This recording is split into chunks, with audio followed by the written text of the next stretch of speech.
Bonjour, aujourd'hui j'aimerais vous présenter une maquette Star Wars Clone Wars. Alors je sais que j'ai souvent dit que les maquettes Clone Wars étaient assez décevantes. On va voir ce que ça donne ici, mais j'ai ma petite idée sur tout ça. Il se trouve que, en fait, depuis très longtemps, je cherchais à acquérir cette navette de la République qui rappelle la navette impériale, si ce n'est qu'il lui manque... comment dirais-je, cette espèce d'aileron supérieur. À chaque fois, je tombais dessus, mais sinon à un prix absolument affreux. Sinon, une fois, je l'avais acheté, mais on me l'a pas envoyé. Alors, j'en tiens pas rigueur. J'avais reçu d'autres choses, mais j'avais raté l'occasion d'avoir cette maquette plusieurs fois. Mais c'est parce qu'il n'est pas question pour moi de mettre plus d'argent que cela mérite. Il se trouve que Jean-Luc, coucou Jean-Luc, me l'a envoyé. Et j'ai enfin cette navette de la République. Et on va pouvoir voir ce que ça donne ensemble. Donc déjà on peut constater que la boîte n'est pas spécialement petite. Vous voyez, ça fait quand même pratiquement 2 mains en hauteur. Et... un petit peu plus en longueur. La boîte présente une fois de plus le modèle monté et peint, si on veut, comment dirais-je, en illustration. On a par contre très clairement derrière une image issue de la série animée Clone Wars que je vous conseille. Voilà, tous les épisodes ne se valent pas, mais c'est une excellente série.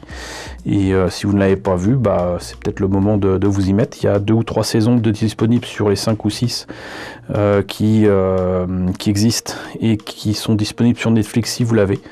Moi je vous recommande de voir ça rapidement si vous avez Netflix, parce que ça ne devrait pas tarder à rentrer dans le giron de Disney, qui a l'intention de faire son Netflix à lui et qui ne s'en est jamais caché. Donc voilà. Sur les côtés, strictement rien d'autre comme image. Dans la collection Clone Wars, on constatera que il me manque encore le vaisseau de Grievous, mais bon, je suis pas pressé à ce point-là de le trouver. Un jour ou l'autre, je l'aurai. Le AAT, donc l'Armored Assault Tank, que j'ai déjà au moins 5 fois en version AMTE RTL. Là c'est la version Rebelle, elle est plus petite, elle est aux couleurs de Clone Wars. Ça sera par curiosité que je le prendrai, certainement à tout petit prix. La TTE, je vous l'ai déjà montré, c'est une grosse boîte aussi, mais au final c'est un modèle qui se révèle assez décevant. Et là, le vaisseau d'Ahsoka. Alors je sais plus lequel des Starfighter des Jedi que j'ai, mais là aussi ça s'était révélé très décevant pour, je sais plus si j'en ai un ou 2. Et lesquels je ne sais plus, mais encore une fois, donc voilà, c'est surtout par curiosité que je cherche à les obtenir.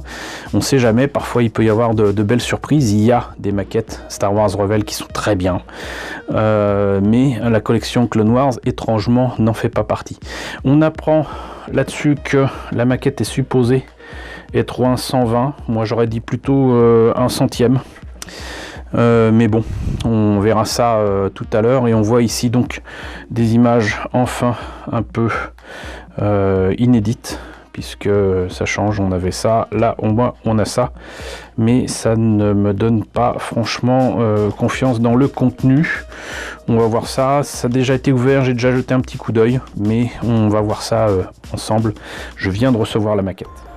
Alors déjà, première constatation, la boîte qui n'était pas forcément très, comment dirais-je, sécurisée, elle est supposée être renforcée avec ce truc-là. C'est une saine intention, mais très sincèrement, ça ne fonctionne pas. Ça ne fonctionne pas du tout parce que la boîte est trop grosse et du coup c'est loose. Mais bon, sinon, la notice, que voit ça, je vois que, mine de rien, la maquette date de 2010, donc l'année prochaine ça fera déjà 10 ans. Pour moi 2010 c'était hier, mais ça fait vraiment bizarre de se dire que ça date de 2010 et que ça a déjà bientôt 10 ans. Mais bon, voilà, donc ça explique d'où sort cette navette. Les pièces en présence, on voit que il n'y en a pas tant que ça, il y a apparemment 1, 2, 3 grandes grappes et quelques éléments ici, la verrière et là les pilotes. Donc on commence par le cockpit avec les pilotes.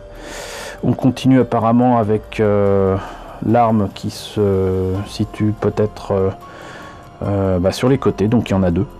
C'est pas indiqué là, mais très clairement il y en a deux à monter. Deux, oui, là. C'est un peu étrange comme façon de procéder, du coup j'ai du mal à moi-même m'y retrouver. Le cockpit semble être composé de deux pièces ici pour la verrière.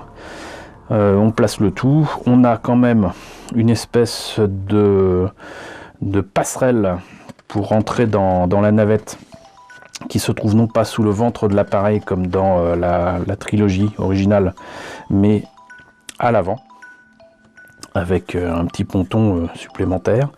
Ici apparemment il faut faire attention à je ne sais quoi. Oula, d'accord, c'est assez étrange comme détail ici, mais je suis curieux de voir ce que ça donne. Ça fait très tête de AT-AT en fait, plutôt que de tête de navette. Les moteurs sont aussi assez spéciaux, s'ils sont déjà peints en bleu comme ça, je pense que ça va être moche. Des armes supplémentaires sont sur les côtés, ça correspond peu ou prou aux armes qu'on a sur la navette impériale de base. Les ailes n'ont que peu à voir avec la navette impériale de base, mais peuvent la rappeler. Ça n'est pas apparemment articulé, si ça l'est. Je dis n'importe quoi, là c'est quand même très clairement articulé. On place le dernier élément qui m'a l'air d'être une grosse pièce et on peut y ajouter les trains d'atterrissage tout en mettant le stand. C'est assez étrange, mais voilà, donc forcément vous avez donc cette position là pour l'atterrissage, la position de vol.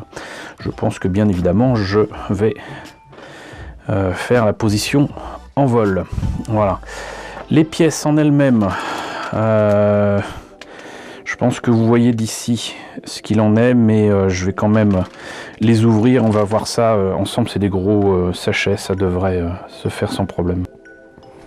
Alors voilà, la seule chose que je laisserai dans le sachet, c'est les petites pièces comme ces pilotes et la verrière transparente, enfin transparente, faut le dire vite. Le masquage qui a été fait dessus est fait à la truelle et c'est vraiment pas très beau.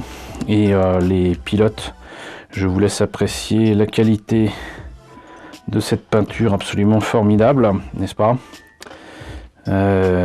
C'est très clairement pour moi proche du 1/100e, du 1/120 je ne sais pas, mais en tout cas c'est pas du 1/72, ça c'est sûr.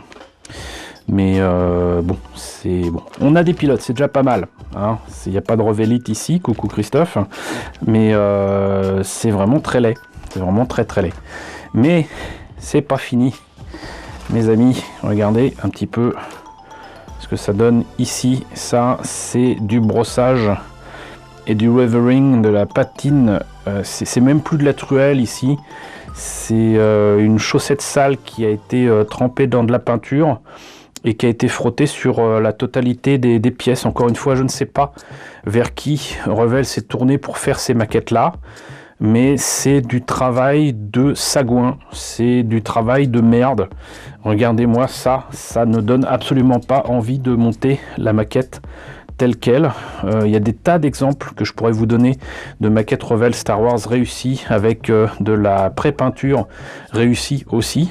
Et là, c'est clairement pas le cas, c'est-à-dire que la pré-peinture a été faite, mais là, vous voyez par exemple ici, là, la ligne de démarcation du masque, on va dire rouge, n'est absolument pas nette du tout.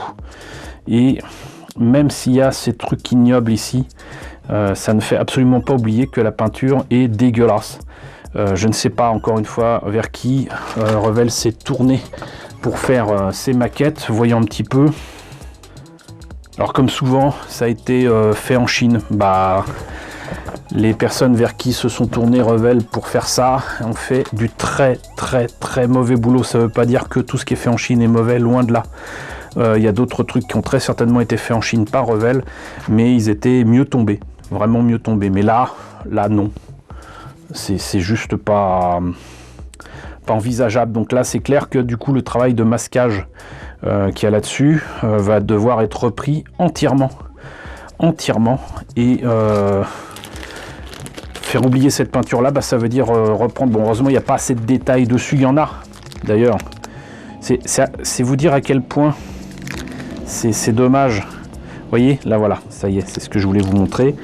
Là vous avez quand même des détails que je vais pouvoir révéler avec un jus, des détails fins, des détails assez sympathiques. Mais si on le met comme ça, tout ce que je vois c'est une pièce sale et mal peinte. Donc la maquette en elle-même n'est pas vilaine. C'est le travail de pré-peinture qui est nul. Il n'y a pas d'autre mot, c'est complètement nul. Là à la rigueur, le noir passe bien, pardon. Lapsus révélateur. Mais vous voyez quand même le cockpit est pas si mal. Bon, ça manque de détails évidemment sur les consoles, mais ça n'a rien de bien difficile à voir. Là, sans Reveling, la peinture ici est pas si mal non plus. Qu'est-ce que c'est que ces trucs bleus? Est-ce que c'est un hublot? Est-ce que c'est un truc qui est lumineux? J'en sais rien. Mais regardez ça, quoi. Regardez ça. C'est du très mauvais travail. Alors avec un travail pareil, vous êtes sûr que d'une maquette à une autre, ça sera pas du tout le même travail de patine, mais c'est caca boudin. Voilà. Bon, et là pareil, c'est pas si mal, mais si la volonté de Revell c'est de faire croire que c'était allumé, des moteurs allumés avec du bleu, c'est un bleu qui est beaucoup trop encore trop foncé. En fait, il aurait fallu du bleu autour et puis du blanc carrément au milieu. Ça peut se faire avec, j'allais dire, un jus inversé. Au lieu de faire un jus foncé, faire un jus clair. Et comme ça, je mets du blanc au fond. Et le bleu reste apparent sur les côtés. Et ça pourrait donner quelque chose de pas mal. Mais ça, là où se trouveront du coup les moteurs, il faut absolument que je le reprenne. Hein. Ça peut pas rester comme ça. C'est pas possible. Donc voilà, une fois de plus, une maquette de Clone Wars décevante dans le travail de peinture fait par les usines engagées par Revell pour faire ça.